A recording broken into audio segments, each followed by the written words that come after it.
సత్య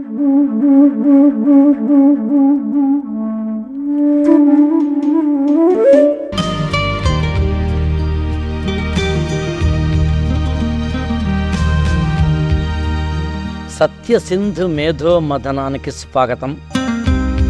అపర విద్యలు, మహావిద్యలు ఒక్క మానవ జన్మకే సాధ్యమవుతుంది.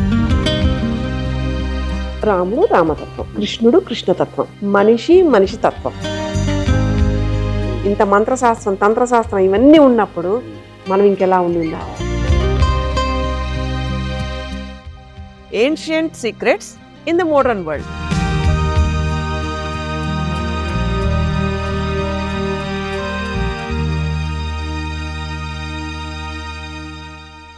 మనం వివిధ ఎపిసోడ్స్లో మానవ శరీరానికి సంబంధించింది కావచ్చు, కాస్మిక్ ఎనర్జీతోటి మన బాడీలీ ఎనర్జీతో కూడిన అనుసంధానానికి సంబంధించింది కావచ్చు, అటు మార్మికతో, ఇటు తాంత్రికతో, అటు వామ దక్షిణ ఆచారాలు లాంటి వాటి యొక్క అంశాలని స్పృశించడము, ఇటు యోగతత్వము, పతంజలి యోగశాస్త్రం మొదలుకొని అనేక అంశాలు, ఇలాంటి అనేక అంశాలను చర్చిస్తున్న క్రమంలో మహాభారతము, రామాయణము, భాగవతం భారతీయులకు అత్యంత కీలకమైన పవిత్రమైన గ్రంథాలు. మామూలుగా ఈ భాగవత, రామాయణ, భారత కథలో వాటికి సంబంధించిన గాథలో తెలియని వాళ్ళు ఉండరు. కానీ తెలిసిన ఆ కథల వెనకాల తెలియని ఎన్నో అంశాలు మర్మంగా, రహస్యంగా ఉండాలి. ద్రౌపదికి 5 భర్తలెందుకు? ధృతరాష్ట్రుడికి 100 మంది పిల్లలెందుకు? ఆయనకు కళ్ళు లేకపోవడం ఏంటి? గాంధారి కళ్ళకు గంతలు కట్టుకోవడం ఏమిటి? కృష్ణుడికి 8 మంది భార్యలు, రాధ మళ్ళీ వేరే ప్రత్యేకంగా కాకుండా మళ్ళీ 16,000 మంది గోపికలేంటి? క్షీరసాగర మథనమేమిటి?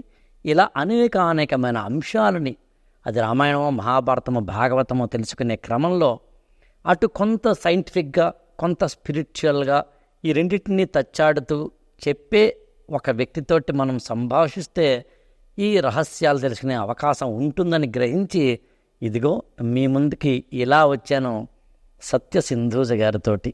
నమస్కారం అండి. నమస్తే అండి.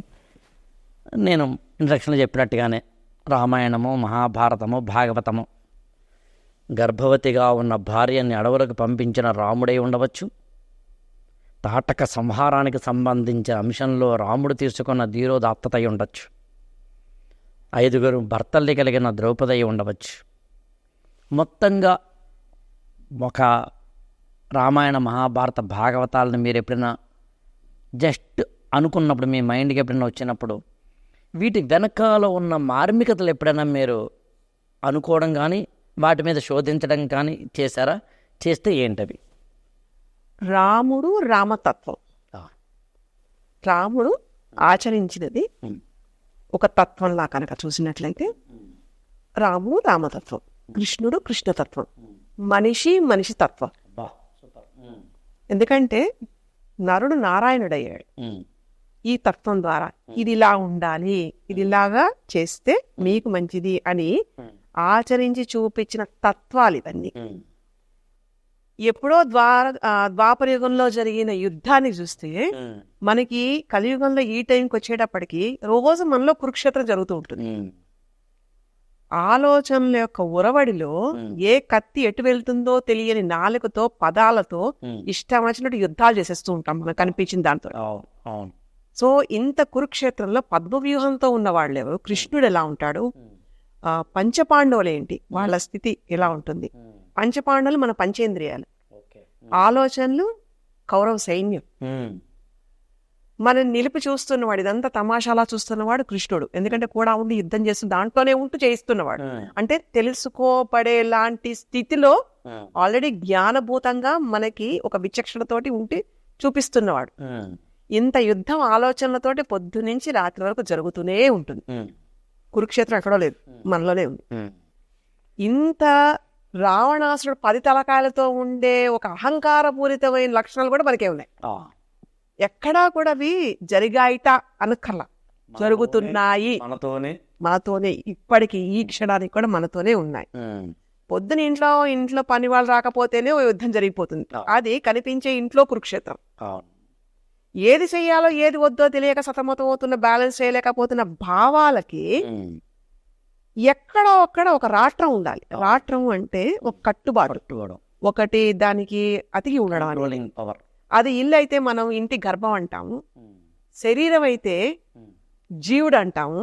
ఆ జీవుడి యొక్క రాట్రం మనం పట్టుకునే ప్రయత్నం చేస్తే ఈ కురుక్షేత్ర యుద్ధాన్ని కృష్ణుడు ఎలా అయితే ఇది భగవద్గీత చెప్పి ఇలా చేశాడో, సంజయుడు ఎలా అయితే ధృతరాష్ట్రుడి కనిపించింది కూడా కనిపించేలా చేశాడో, అలాంటిది ఒకటి రాతతత్వంతో ప్రేమతో కూడిన ఒక ఫ్రీక్వెన్సీని ఎలా అయితే మెయింటైన్ చేస్తామో అప్పుడు ధర్మం గెలుస్తుంది. యుద్ధంలో పంచపాండవులు గెలుస్తారు.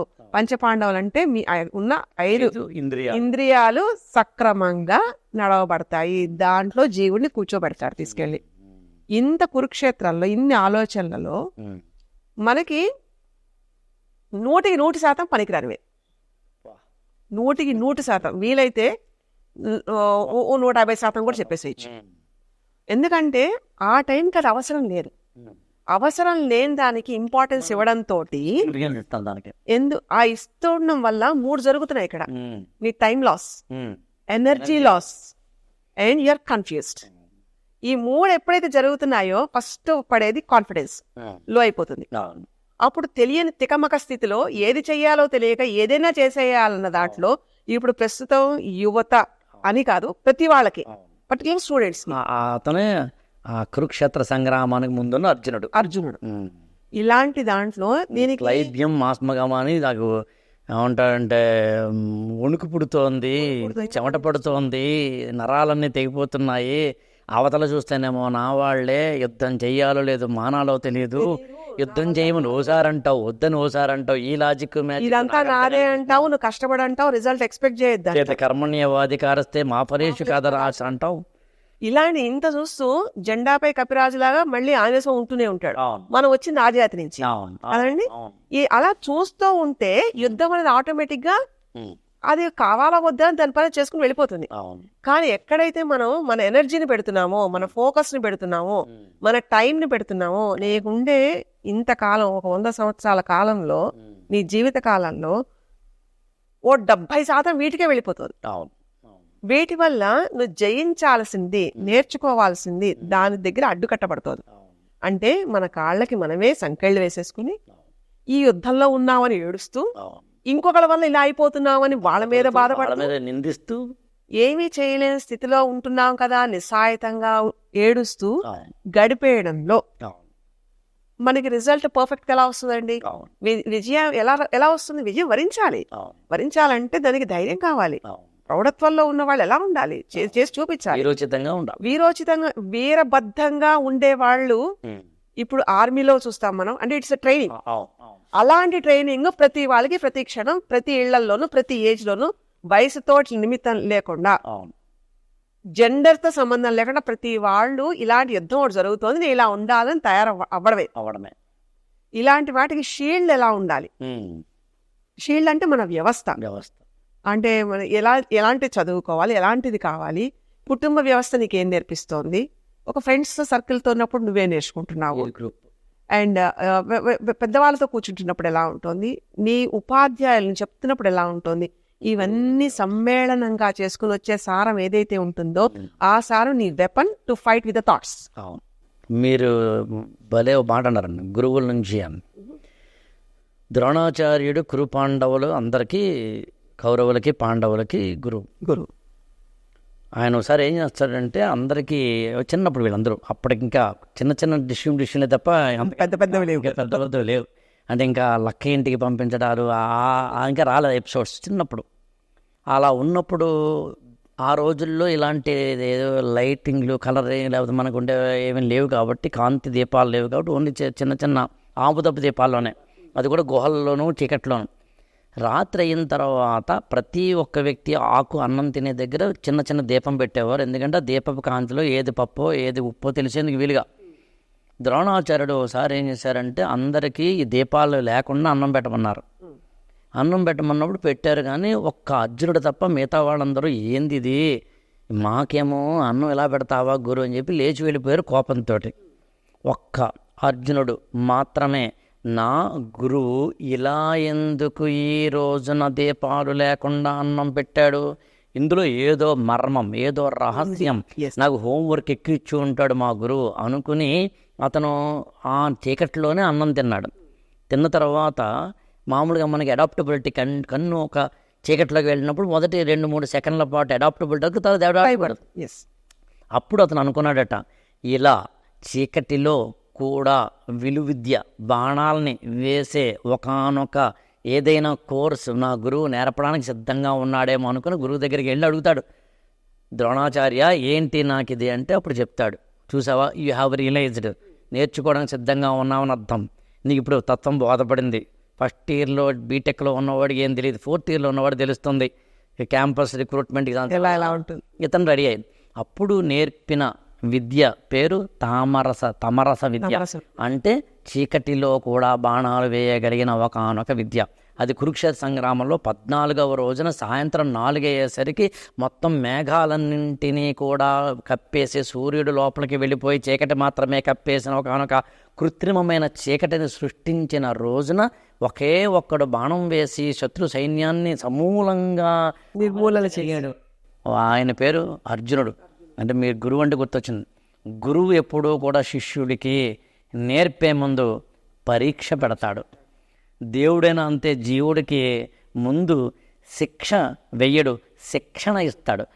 ఆదుకునేవాడే దేవుడు కానీ ఆడుకునేవాడు కాదు. ఇంకోటి ఏంటంటే అన్యథా శరణం నాస్తి త్వమేవ శరణం మమ. ఏది చేసినా ఏది చెప్పినా గురువు చెప్పారు పెద్దవాళ్ళు చెప్పారంటే విని చేస్తున్నప్పుడు వచ్చేంత results with lot of knowledge మామూలు వాటిల్లో ఎదురు ప్రశ్నలు వేస్తే రాదండి, భయాలతో ఉంటే రాదు. ఎందుకంటే మన ఇంద్రియాల మీద జయించడం, ఇంద్రియాలు మన పట్టులో ఉండడం, మన ద్వారా అవి వాటిని ప్రదర్శించడం అనేది, అంటే జీవుడు ఇంద్రియాలను వాడాలండి. ఇంద్రియాలు మనసుతోటి ఉండేంత చంచలత్వంతో ఉన్నప్పుడు వినిపించుకోదు, గమ్యం చేరుకోలేం. సో ఈ శిక్షణలన్నీ కూడా మన ఆలోచనలని ఎక్కడైతే సెరినిటీ అంటాం, అంటే కామ్నెస్ తెస్తాయో, అంటే ఆందోళన లేకుండా ఉండేలాగా నీ జ్ఞానం, నీ విచక్షణ, ఇది మంచి ఇది చెడు అని ఏదైతే నీ బుద్ధి చెప్తుందో, నీ ఇంటలెక్చువాలిటీ మాట్లాడుతుందో అది తీసుకెళ్లే విధంగా thought process should be always. అలాంటప్పుడు ఇన్ని టెన్షన్లు ఉండవు, ఇంత విసుక్కోవడాలు ఉండవు, రోజు కురుక్షేత్రాలు అక్కర్లా. So it is very easy. అంటే చెప్పడానికి చాలా తేలికండి, మాట్లాడుకుంటున్నాం, కానీ ఆచరిస్తున్నప్పుడు కత్తి మీద సాములా ఉంటుంది. ఎందుకంటే ఏది అనాలో ఇంతమందిని మెప్పించాలి, ఇంతమందితో ఉంటూ కూడా తాను ఉంటూ లేకుండా ఉండే ప్రవర్తన ఏదైతే ఉంటుందో అది ఆలోచన సరళి యొక్క ఉద్ధృతని తగ్గిస్తుంది. ఆ ఉద్ధృత ఎప్పుడైతే తగ్గుతుందో వినడం, వినమ్రత, వంగడం అనేవి అలవాటు అవుతాయి. That is politeness. చెప్పారు, వినాలి, చెయ్యాలి అని. ఇంత ఆ ఒక్క సూత్రం పట్టేసుకుంటే మనం ఇంత పెద్ద యుద్ధాలు అక్కర్లా, చిన్న చిన్న ద్వంద్వ యుద్ధాలు అంటే ఓకే. ఇంకోటి అండి, యాక్చువల్గా మనకి బేసికల్గా మొత్తం మన జీవితానంతటినీ నిర్దేశించేదనండి, పాడు చేసేదనండి అరిషడ్వర్గాలు: కామ, క్రోధ, లోభ, మోహ, మద, మాత్సర్యాలు. మొత్తం మహాభారతం చూస్తే టోటల్గా ఈ అరిషడ్వర్గాలతోటి కూడినది. వాటిని జయించడానికి సంబంధించిన విజ్డమ్ అని మనం ఏది దానికి సంబంధించిందో నేను బలంగా నమ్ముతాను. మత్సరం అంటే అసూయ. పాండురాజు కుంతి మాద్రులతోటి హాయిగా కాపురం చేస్తున్న వ్యక్తి అడవులకు వెళ్ళి అనుకోకుండా ఒక జంట లేడీల మీద ఒక బాణం వేయడం వల్ల వాళ్ళిద్దరూ మునులయ్యి మునిపత్ని అయ్యి ఇచ్చిన ఒకనొక శాపం, నువ్వు కనుక సంసారంలో పాల్గొంటే నువ్వు చనిపోతావు అనే దాంతో భార్యలతోటి కలిసి అడవులకు వెళ్ళిపోయాడు. కానీ అక్కడ పిల్లలు పుట్టారు, ఈయన కాకపోయినా మొత్తం మీద ఆవిడకున్న దూర్వాస మహాముని ఇచ్చిన కానొక వరంతో పుడతారు. అది మహాభారతం తెలిసిన కథే. పాయింట్ ఏంటంటే తనకు పిల్లలు లేరు కాబట్టి నేను ఇంకా ఆ మొత్తం రాజ్యాన్నంతటినీ విడిచిపెట్టేసి అన్నయ్య ఓ ధృతరాష్ట్ర నువ్వు నీ పిల్లలు రాజ్యాన్ని చూసుకోండి అని చెప్పి వెళ్ళిపోయాడు. కట్ చేస్తే మళ్ళీ 5 పిల్లలతోటి మాద్రీను పాండురాజు మరణించిన తర్వాత మళ్ళీ కుంతీదేవి 5 పిల్లల్ని తీసుకుని మళ్ళీ రాజ్యానికి హస్తినాపురికి వచ్చి బావగారు బాగున్నారా, ఇదిగో మా పిల్లలతో 5 అన్నప్పుడు ధృతరాష్ట్రుడికైనా ఎవ్వరికైనా కలిగేది మత్సరమే. ధర్మానికి మత్సరానికి మధ్యన సంఘర్షణ, అది కూడా యుద్ధమే కదండి. యుద్ధమే కదా. అప్పుడు ఆ అందులోంచి కామక్రోధ లోభ మోహ మద మత్సర్యాలన్నింటితోటి కూడిన మానవ జీవితానికి బీజమైన అసూయ అనేది, ద్వేషం అనేది ఆ ధృతరాష్ట్రుడి యొక్క పొందడంతో మొదలుపెట్టి మొత్తం మహాభారత కథ అంతా ఉంటుంది. ఇప్పుడు నా తమ్ముడు పిల్లలకి నేను అర్ధరాజ్యం నా పిల్లలతో సమానంగా ఇవ్వాలా, ఓ ధర్మం. నా పిల్లల్ని బాగా చూసుకోవాలా, మరో ధర్మం. వెళ్ళిపోయిన అతనికి ఎందుకు ఆస్తులు హక్కు ఉంటుంది, ఇంకొకటి. వెళ్ళిపోయిన నా తమ్ముడే కదా, ఇంకొకటి ఉంటుంది. నా తమ్ముడు లేడు కానీ నా మరదలుంది, ఆవిడ వచ్చింది అర్థించింది కదా అని ఇంకోటి ఉంటుంది. ఈ పిల్లల్ని నా పిల్లలతో కలిపి చూసుకోవాలా, చూసుకోకూడదు ఉంటుంది. ఒక విధంగా చెప్పాలంటే ఇవాళ మన ఎదురుకుండా జరుగుతున్న కురుక్షేత్ర సంగ్రామాలు, కౌరవ పాండవ ఏదంటే కజిన్ బ్రదర్స్ యొక్క యుద్ధాలు అన్నీ కూడా అక్కడే కనిపిస్తాయి మనకి. ఓన్ బ్రదర్స్ లోనే ఉన్నాయి అన్నీ ఓన్ బ్రదర్స్ యాక్చువల్గా. అందునేనండి పంచ ఇంద్రియాలు ఏవైతే ఉన్నాయో అవి మనల్ని పూర్తిగా అయితే ఉత్తమమైన మార్గానికి లేదా అధమ మార్గానికి పంపించే అత్యద్భుతమైన ఆయుధాలు లేదా మార్గాలు, మీరు చాలా ఎపిసోడ్లో చెప్పినట్టుగా. అందుకని పంచేంద్రియాలు ఎప్పుడూ కూడా మనిషిని తెలియకుండానే బలహీనతల వైపు తీసుకెళ్తాయి. అది నాలుక కావచ్చు, కన్ను కావచ్చు, ముక్కు కావచ్చు, చెవి కావచ్చు, చర్మం కావచ్చు, వాటి పనే అది. అసలు ఆ పంచేంద్రియాలలోంచి వచ్చిన దాన్ని మనం స్వీకరించడంలోనే మన యొక్క ఎమోషనల్ ప్లాట్ఫామ్ ఉంది. ఆ ఎమోషనల్ ప్లాట్ఫామ్ని పట్టుకుని మెదడుకి లేకపోతే ఇతరత్ర ప్రాంతాలకి పంపించేది వెన్నుపాము. ఆ వెన్నుపాములో ఉన్న మూలాధార చక్రం నుంచి సహస్రారం దాకా వెళ్ళడం ద్వారా ఈ ఇంద్రియాలను నిగ్రహించుకోవడంలోనే ఉత్తమమైన మార్గం. ఇంద్రియాలను నిగ్రహించుకోవడానికి మనకి 5 కోశాలలో బుద్ధిమయ కోశం అని ఉంటుంది. బుద్ధికి ప్లేన్ అంటాం. ఆ బుద్ధిమయ కోశం నేను ఎక్కడో విన్నానండి, ద్రౌపదటండి.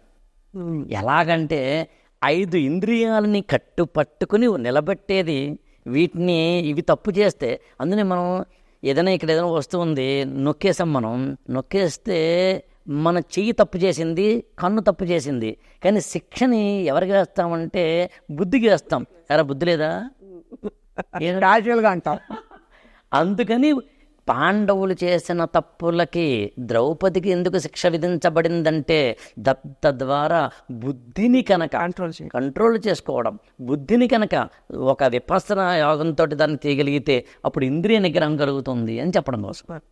ఇది నేను ఇప్పుడు యాక్చువల్గా ఎక్కడో విన్నది. యాక్చువల్గా లేదండి, ఇక్కడ చూడండి, మాయ కూడా అలానే ఉంటుంది. ఇప్పుడు రామాయణంలో కూడా జింకను చూడడం వల్లే అక్కడ ఉండే ఒక యుద్ధానికి నాంది. ఇక్కడ కూడా అవే 2 జింకలు కదండి. ఇక్కడ జింక అనగానే మనకు ఒక సింబాలిజం కనిపిస్తుంది. It is like very attractive. కానీ అన్ని కావాలని అనుకోకూడదు. అది మన దగ్గరికి వస్తే పర్వాలేదు, కానీ మనం పరిగెట్టి వి షుడ్ నాట్ చేజ్. అంటే ఏదైతే మనకి ఈ పంచేంద్రియాలతోటి ఉండే ఒక ఫీల్ ఏదైతే ఉంటుందో, ఆ కళ్ళం ఏదైతే పట్టుకుంటుందో అది సవ్యంగా లేదనుకోండి, అంటే అది అధఃపాతాళానికి తీసుకెళ్తుంది, లేదా ఉన్నత శిఖరాలకు ఎలా అయితే తీసుకెళ్తుందో తెలియకుండా నీకంటూ ఉన్న నీ వాళ్ళకు కూడా ఉత్తమగతులు కల్పిస్తుంది. ఇంత ఉత్తమగతులు కల్పించేది బుద్ధిక్ ప్లేన్ అంటాం, కాజువల్ ప్లేన్ అంటాం. అంటే నేను ఇలాగా ఈ డిఎన్ఏ తోటి ఇలా ఉన్నాను అంటే నాకు ఇచ్చిన ఈ కారణ శరీరం ఎంత ఇంపార్టెంటో నాకు వాళ్ళు అంతే ఇంపార్టెంట్. వాళ్ళ ఆలోచన పరిధి వల్ల కూడా నేను ఇక్కడ కర్మ అటెండ్ అవ్వచ్చు. మీరు వాళ్ళు అంటే పితృదేవతలు అంటే మన పూర్వీకులు. పితృదేవతలు అంటే వాళ్ళ నుంచి మనం వచ్చాం కాబట్టి పితృలోకం ఇస్ దేర్. పితృలోకం ఎందుకంటే ఈ బుద్ధి అక్కడ దాకా కరెక్ట్. మన ముందు తరాలలో మరణించిన వారందరూ ఉండే ప్లేస్, ముందు తరాల్లో వెళ్ళిపోయిన వాళ్ళందరూ, అది ఎలాంటి మరణం అవ్వచ్చు, కానీ వాళ్ళు మన యోగం కోసమని, మన క్షేమం కోసమని మీరు చెప్తున్న ఇదే బుద్ధి ద్వారా మన బుద్ధి ప్లేన్ నుంచి, మన అనాథ చక్రం నుంచి సిగ్నల్స్ తీసుకుని మనకి పంపిస్తారు. నిజంగా ఉండే భగవంతుడు ఎలా ఉంటాడో లేదో మనకి తెలియదు, కానీ మన పూర్వీకులు మనం ఉన్నామంటే మన పూర్వీకులు ఉన్నట్టే. అలా ఉన్నారంటే దిస్ ఇస్ వాస్తవం. అంతే. నువ్వు బాగుండాలన్నా, మంచిగా ఉండాలన్నా, మరణించిన మన పితృదేవతలు ఒక లోకంలో ఉండి మనల్ని ప్లేన్లో ఉండి, అది భావనాత్మకమైన ప్లేన్ అంటారండి? అంటే మనం అనుకుంటున్నామా వాళ్ళు నిజంగా ఉన్నారంటారా?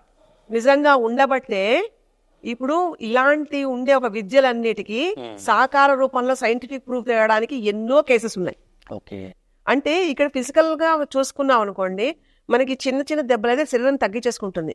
కొన్ని మెడికల్ కి అర్థం కానివి, కానీ శరీరం అవస్థ పడుతున్న దానికి అక్కడి నుంచి మనకు సమాధానం వస్తుంది. వాళ్ళ పూర్వీకుల నుంచి ఎక్కడన్నా ఏదైనా ఈ రిచువల్స్ అవ్వచ్చు, చాదస్తమని నేను చెప్పట్లా, ప్రాక్టికల్లీ ప్రూవెన్, ఏదైనా మాని ఉండడం వల్ల అవ్వచ్చు, లేదా వీళ్ళు ఇంకా యోగ్యకరమైన దాంట్లో వీళ్ళు అనుకున్నది చేయలేకపోతున్నప్పుడు కూడా శిక్ష లాగా ఒక ఇబ్బంది కలగజేస్తుంది అక్కడి నుంచి వచ్చే కమాండ్ వల్ల. సో ఆ ప్యాటర్న్ లో ఈ బుద్ధితోటి మనం దానికి ఆ ట్రావెలింగ్ కి వెళ్తాం. మనం ఆ డైమెన్షన్ నుంచి దీన్ని డీకోడ్ చేస్తాం ఇక్కడికి. అంటే చనిపోయిన వారికి జరిపే అంత్యేష్టి కర్మలతో మొదలుకొని అక్కడి నుంచి శ్రాద్ధ కర్మల వరకు అన్నింట ఈ సింబాలిక్ గెస్చర్స్ ఉన్నాయి. ఎందుకు నేను ఈ పదాలు వాడానని చెప్తాను మీకు. రామాయణంలో రావణాసురుడికి అంత్యేష్టి కర్మల దగ్గర నిర్వహించింది రాముడు. వాలి సుగ్రీవులకు సంబంధించిన యుద్ధంలో సుగ్రీవుడు వాలిని సంహరించిన తరువాత తార అడుగుతుంది, ఏమయ్యా నా భర్తని ఇలా చంపడం నీకు న్యాయమా చెట్టు చాటు నుంచి అని చెప్పేసిన తర్వాత అంత్యేష్టి కర్మల్ని దగ్గరుంచి నిర్వహించిన వారు రాముడు. జటాయుకి 2 యక్షప్రశ్న అని చెప్పి మహాభారతంలో ఉంటాయి. అందులో అత్యంత క్రియాశీలకమైన కీలకమైన పని లేదా సంస్కార విధి మానవుడికి ఏంటి అని అడిగినప్పుడు అంత్యేష్టి కర్మ నిర్వహణ అన్నారు. పుట్టి వెళ్ళిపోతున్నప్పుడు వాళ్ళ యోగం ఎలాంటిదో దాంట్లో చెప్పేస్తుందండి. కరెక్ట్గా ఇంకా నెల 15 రోజులప్పటికీ బొడ్డు దగ్గర ఉండే ఒక వెండి తీగ లాంటిది యాస్ట్రల్ కార్డ్ ఉంటుందండి. ఆ కనెక్టివిటీ ఆ లోకాలకు ఉండేది, అది కట్ అయిపోతుంది. వాళ్ళ నుంచి వచ్చే ఒక అవస్థకి ఆ చుట్టూ అక్కడ వాళ్ళు అంటే కాన్షియస్ ప్లేన్లో ఉన్న వాళ్ళ అంతా ఎలాగ ఈ విజిబిలిటీకి వస్తారు అన్నది పూర్తిగా ఈ ట్రైనింగ్, ఈ యోగా, ఈ అధ్యయనం ఉన్న వాళ్ళకి బాగా విజిబుల్గా అనిపిస్తాయి. అంటే invisible things can be seen, invisible communication can be communicated. అంటే ఈ కంటితో చూడలేని వాటిని చూడగలగడం అంటే ఈ పొరలకు కనిపించదు, కానీ మీకు అక్కడ ఎఫెక్ట్ రిజల్ట్ కనిపిస్తుంది. ఒక ట్రైనింగ్ ఎందుకు ఇలాంటి ట్రైనింగ్ అంటే ఒక మార్షల్ ఆర్ట్ తీసుకోండి, ఫోకస్ ఎనర్జీ ఎక్కడ ఉంటాయంటే ఇలాంటి అవుట్పుట్స్ వచ్చేస్తాయి.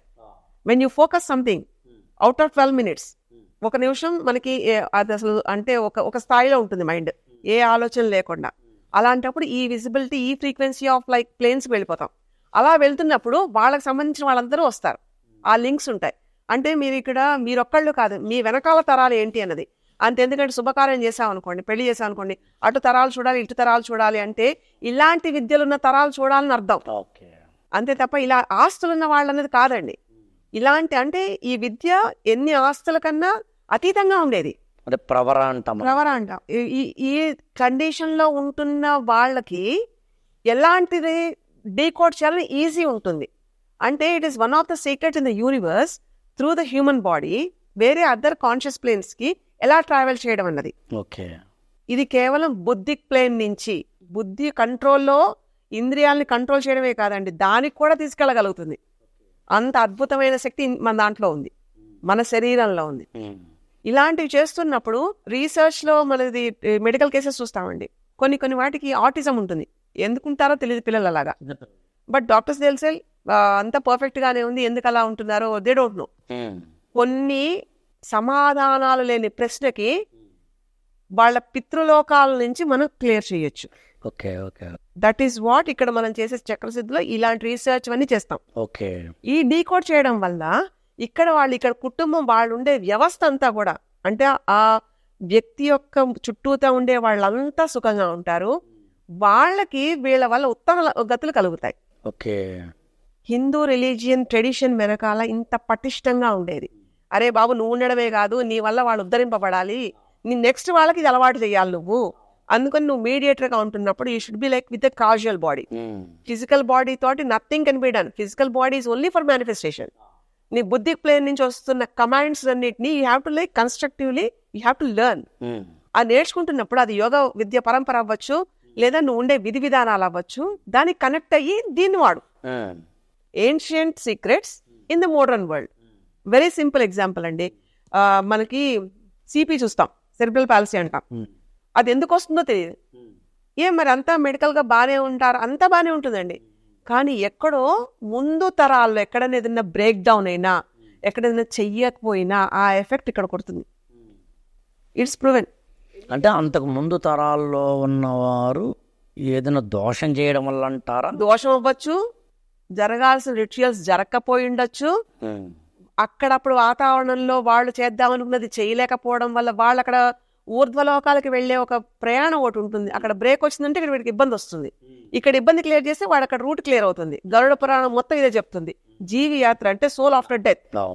లైఫ్ ఆఫ్టర్ డెత్ ఎలా ఉంటుందంటే, when you want to achieve to go, అంటే మీ జర్నీలో అక్కడ నువ్వు కరెక్ట్ గా వెళ్ళాలి అంటే నీ వాళ్ళు ఇక్కడ నీ యాత్రకి అనుకూలంగా ఉండాలి.